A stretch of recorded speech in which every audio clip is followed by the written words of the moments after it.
Hey YouTube, what's going on? Hey, thank you for coming back and seeing us again. Welcome to the channel if you're new. If you're not new, then welcome back. This channel is called There Has to Be Something More, and I'm your humble host, Scott Moore.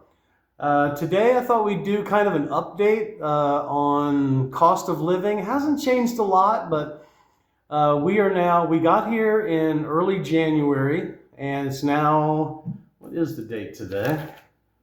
Today's the 29th of September, so we're almost rolling into October. So just things have changed a little bit, but I thought I'd give you an update on our cost of living and maybe a few additional things that you might run into. As always, your cost of living is going to be different than my cost. Everybody's is going to be a little different.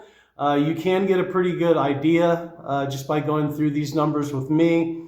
You can also go to numbeo.com and it'll help you kind of figure out what the cost would be on things that you might want. So I thought I'd go over these with you today. If I look down, I'm sorry, I've got a bunch of notes here. Let me put those up a little higher. I don't want to be rude and keep looking straight down like that. So first thing and most expensive for us is rent. So we just moved. We'll do another house video. I did one early on, but we were kind of moving in. Things were a mess. Things are always a little messy around here, but I'll give you another update on the house. And there goes Matilda making her appearance. But so we have moved. We are in Xela Gardens. If you haven't watched the Xela Gardens videos, this is a beautiful area. It's about 7 or 8 minutes on a bus from an area in Xela called the Rotunda de Marimba.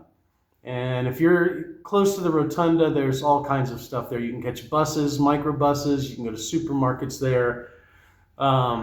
So to get there from here, the longest part is walking. We don't have a car. We don't want a car. I don't want to have to deal with accidents, insurance, getting a gringo price on a car repair. At least at this point, we're trying our best not to get a car. However, we may end up getting a scooter because the longest part of our commute is going from there's an enormous place, guard gate, that you have to go through to get in here. And so everything's secure, everything's guarded, even more than what you would see in the United States, because like you'll see a lot of the guards have on like black pants and a bright red shirt, and some of them will walk around with a shotgun on. Now, why they would do that, I have no idea. This is like not a place where you'd need anything like that, but hey, I guess maybe the appearance is what they're going for. But it's about a 25-minute walk down the mountain to the security guard gate, where right across the street you catch buses. Once you get to the guard gate, it's easy, but it's about a 25-minute walk down. And then on the way back, it's about a 25-minute walk. Well, it's probably like a 35-minute walk up. It is steep. So if I ever do one of those, a video on walking from the guard gate to here, you'll notice I'm huffing and puffing a little bit, because there's one way to go kind of out around the mountain, which is a little bit longer. There's another way where you go upstairs. I haven't counted. There's got to be like 1,000 stairs to go up. So, but we love it here. It's very, very nice. It's much more, looks like what we're used to in the States. We're renting this place, which is I'm going to say a 3-bedroom, 3-bath, plus there's a servant's room. If you have a full-time housekeeper maybe, that also has a full bathroom and shower. So it's kind of a 4-4, but really it's that room we use for a junk room at this point, just a storage room. But everybody around here is pretty much white collar. Everybody we've met so far, the neighbors have been like doctors, lawyers. So very, very nice area. We pay 4,000 quetzales, which is about $515, 515. And that's the most expensive thing on the list that I'm going to go over today. Next, I'm just going to kind of run through these quickly. If it's kind of a rough number, I've bumped it up just a tad. So like if it's, usually $50. I might say 60. I'll just I usually put a little buffer in there like that. But electric, $60. Cable, $60. That's cable and internet. We get very fast internet. It's about 200 megabytes. So very fast internet. That's cable and internet. Drinking water, about $15-20 a month. We get the big 5-gallon things, and we usually have them bring in 5 or 6 of those big bottles at a time. We drink that water, and we use it for all 3 of our dogs. So we don't want them having problems with the drinking water.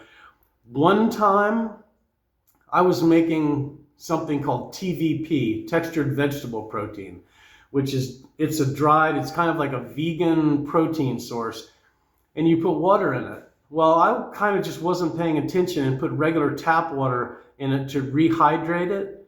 And then it only took about 3 or 4 bites. All of a sudden I felt super nauseous, felt just terrible, ended up sleeping for 24 hours.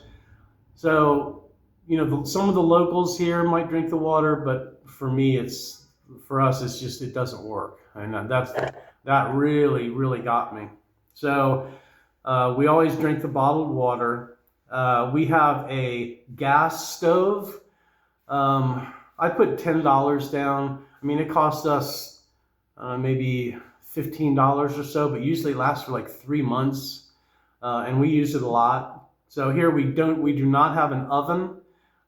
We don't use it. In Nicaragua, we used it only to make bread. And here, the bakeries are so good, so we don't bake bread anymore. So we have a stove only. We use a stove.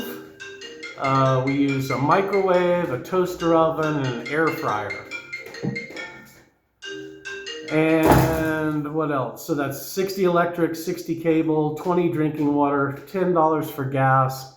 Restaurants and food, it's a little different all the time. I put down $500. I would say now there's probably, if you have dogs, now we make food for the dogs. They eat chicken, they eat meat, they eat everything. So I did not include that in this thing. If you have dependents or something, you'll have to kind of factor in how much food. Restaurants that we go to, we like the little local tiny hole in the wall kind of restaurant places. So we don't spend a lot and we don't go out a lot. Really, we go out during the day a lot. By the time it's kind of getting close to supper time, we're back here in the house with the dogs just kind of hanging out. So $500 for restaurant and food, which there are locals that live on $500 a month. I mean, that's with rent and everything. So that may be a little much, but I put in $500 just to kind of bump it up. Transportation, I would say we will spend right about $100 a month here. We use Uber, which is a little bit cheaper. If you're a younger person, you might even want to use the Uber motorcycle. It's quite a bit cheaper than the cars, and they'll zip up here and they're fast. I mean, they'll get you someplace quickly. It's just like using an Uber car, except you click the little thing that says motorcycle. So if you're comfortable doing that, you can save a little money riding the motorcycle. Visa. So if you are still a tourist here, you're going to put down every 3 months, like if you come today, 3 months from now, you're going to have to do an extension on your tourist visa. That gets you another 90 days, and then you have to leave the country. And you cannot stay in what's called the C4, which is, hopefully I'll get this right, Guatemala, El Salvador, Honduras, and Nicaragua. If you go to one of those places, it's just like you never left the country. So you have to go to like Mexico, Costa Rica, fly home to the US, whatever you want to do. Now, usually people here, like we're 4 hours to the Mexican border. You can drive up there, cross over into Mexico. Sometimes they'll let you come right back. They let us come right back last time. If you get, an immigration officer that's a little bit more strict, then they're probably going to say, hey, sorry, you got to spend 3 days in Mexico. So I would just plan to do a little vacation. Tapachula is supposed to be a really nice little small town that's right across the border. So if you're going from Xela, that's usually where people go. You can see more information about the visa run that we have done. My next one will be in late December because I've just done my extension again. So my extension was $100. Usually, last time we did a border run up to Mexico, that cost us about $200 for both of us. So, if you just kind of figure in, well, 100 for extension, 100 for the border run, and that's every 6 months, you've spent $200. I put $50 down for visa, for whether that's an extension or the border run, which that comes out to $300, but, I'm just kind of fudging a little bit high. Total there, if that's all that you've spent, $1,315. Now, there's a few other things. If you come here, and these are just kind of ideas.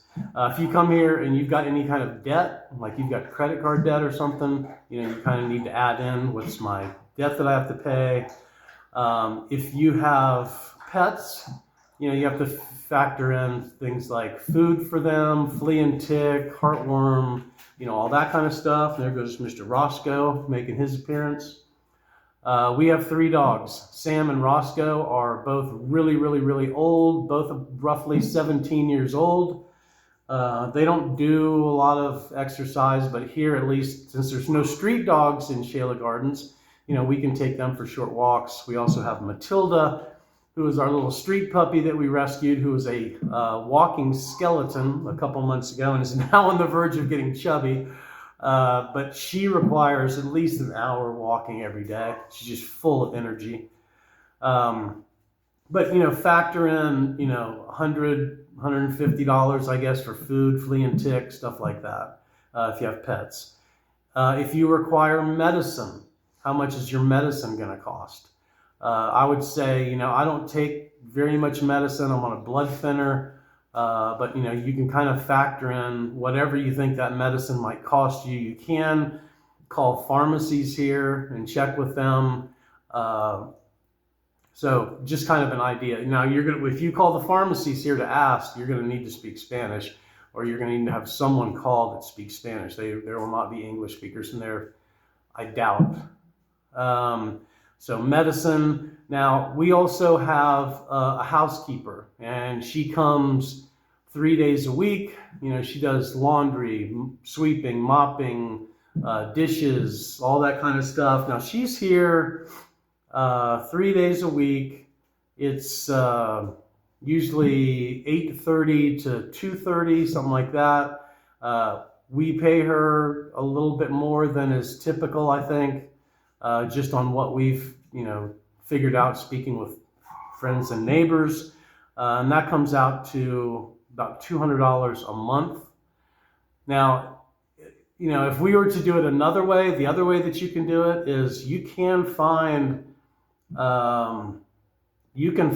single women that would love to live like in what they call it the servants' quarter, the servants' room. It's very, very small. I mean, in the U.S. it'd be like a big closet, but it's very, very small. But you could make it a nice little place, and it's very, very safe. There's a full, bathroom and shower in there.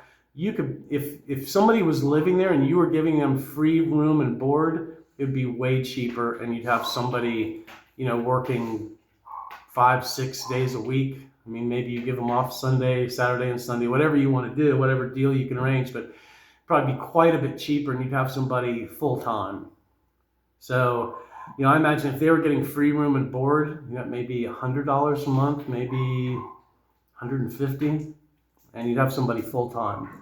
So those are just a few of the tips. Again, the average Social Security check right now is a little over $1,900. Going through these numbers, we're looking at $1,300 a month. If you want to add in housekeeper, if you have debt you need to pay every month, if you have certain medicines, things like that, you're going to have to add those in. Again, numbio.com can be a great source. We found it to be pretty good at trying to kind of figure out what you're going to spend. If you have any questions, please let me know. Please, as a favor to us, there's no cost to this channel except we ask you, kindly to please click like and subscribe. Helps us out as a channel, helps get us our videos to more people that want information about living in Quetzaltenango or in Xela, Guatemala. But if you have other general questions about living in Guatemala, we also last year lived in Nicaragua. So if you have, and that's where Lydia's from. So if you have questions about Nicaragua, we have lived in Costa Rica before. If you have any questions about kind of living in Central America, happy to answer those questions for you. I hope y'all are having a great day. And remember, if you need an adventure, there has to be something more.